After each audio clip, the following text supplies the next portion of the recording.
This is the next video in the puzzle series here with 5 different puzzles which will get incrementally more difficult after each one.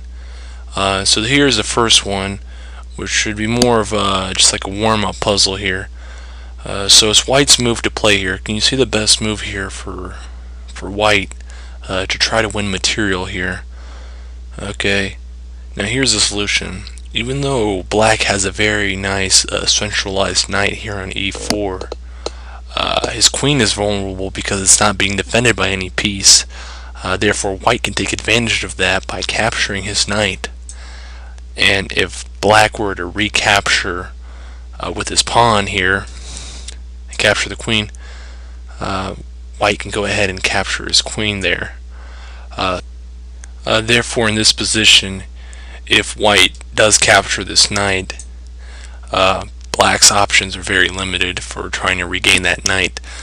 Capturing the pawn, capturing the queen with the black's pawn right here would just lose his queen. So therefore in this position, after white captures the knight, if this does happen, then white did go up 2 points or 3 points in material for basically getting a free knight out of this. So we now move on to puzzle number 2. So it's white's move here to play. You see the best move here for white to try to win material. As a hint, the solution will be very similar in terms of the strategy for the previous puzzle. So here's the solution now. So what white's going to do, he's going to take his knight here on e3 and take advantage of this undefended bishop here on g6. And by capturing this pawn on g4, black cannot recapture with this pawn, because if he does, he lets his bishop open for white to just come in here and snag this bishop right up. And as a result, from this position, white was able to win one pawn here. So now after the knight captured this pawn here, white should have a nice advantage in the endgame, going one pawn up, where pawns become even more valuable for each player in the endgame.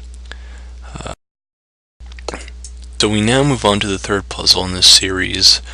So this game is actually taken from a game in Graz in 1980 between two grandmasters at the time, Van der Waal versus Sarwan.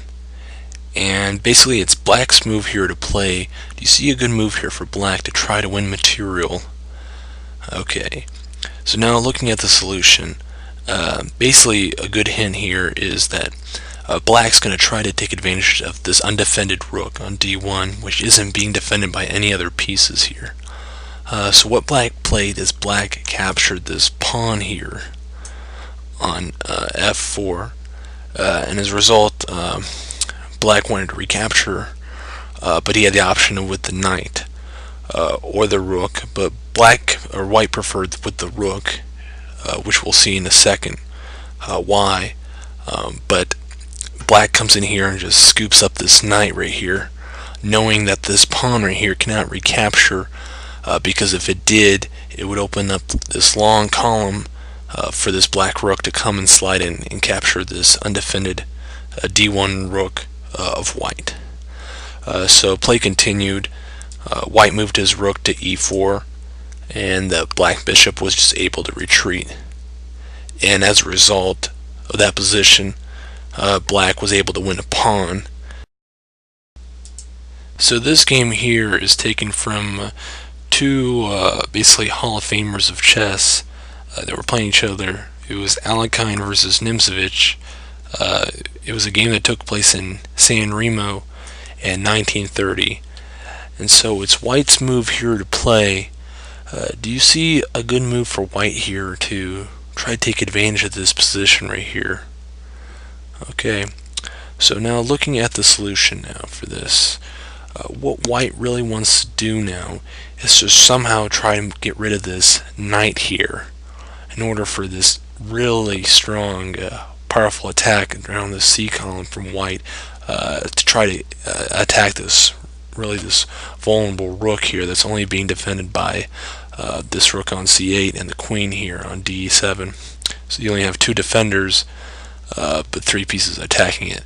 So what white plays is he slides his bishop to a4 with the plan of moving this pawn up in order to try to spur this knight away somewhere. But black defends by moving this pawn forward to b5, but this is just basically a stall move here. The bishop can just recapture this easily, b5. What black now replies with is trying to move the king over to add extra defenders for this rook right here. But again, white responds. He moves his bishop back to a4, eyeing his future move to move this pawn up forward to try to spur this knight away. Black responds by moving his king closer to the rook. So now this rook has three defenders and three attackers. So what white's going to do now is, well, now he's going to just move his pawn up. Now this might look like a useless move. Well, actually, it's actually quite interesting because white is actually trying to force black to make a move here, trying to move this king away.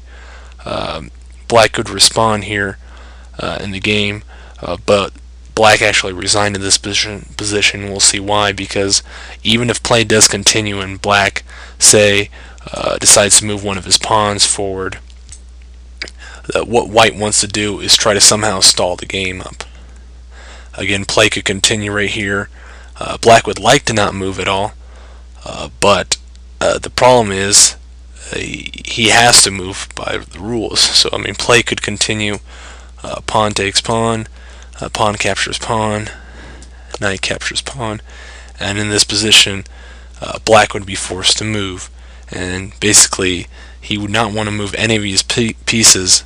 This knight can move, but then that would remove the defender of this knight, and basically black would lose in this position because moving his king, we can see that the pawn can come forward.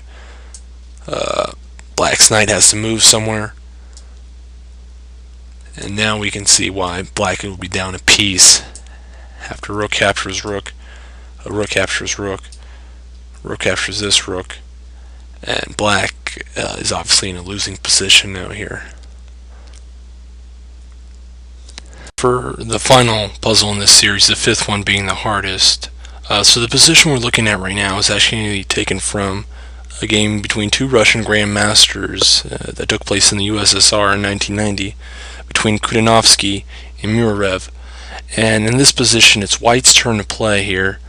Can you see the best combination for white here to basically take advantage of black's vulnerable position? As a hint here, I would recommend trying to incorporate as many pieces as you can into the attack. And in that scenario, you'll probably have the best success the more pieces that are involved. So now for the solution here. What white's going to do is he's going to take his rook, he's going to sacrifice it by attacking the king here on h8. Notice how black's only response here is recapturing right now with the black knight. And all these moves right now for black here are all going to be forced moves. And white, what's going to do again now, is going to sacrifice another piece. Again, black only has one option here. He has to capture with the king. Now, black's king is in a very vulnerable position here on h7 now, because now he has a potential for a discovered attack from this white bishop to be incorporated in the attack too. By sliding white's rook here to h5 now, black again, one only available move for him is to hide away and the pawn on g8. Now this white bishop can be incorporated into the attack on h7 here, and it's checkmate for the black king and a loss. Hopefully you got that puzzle, because it was the hardest one in the series, and you should be really impressed with yourself if you did get it. Congratulations.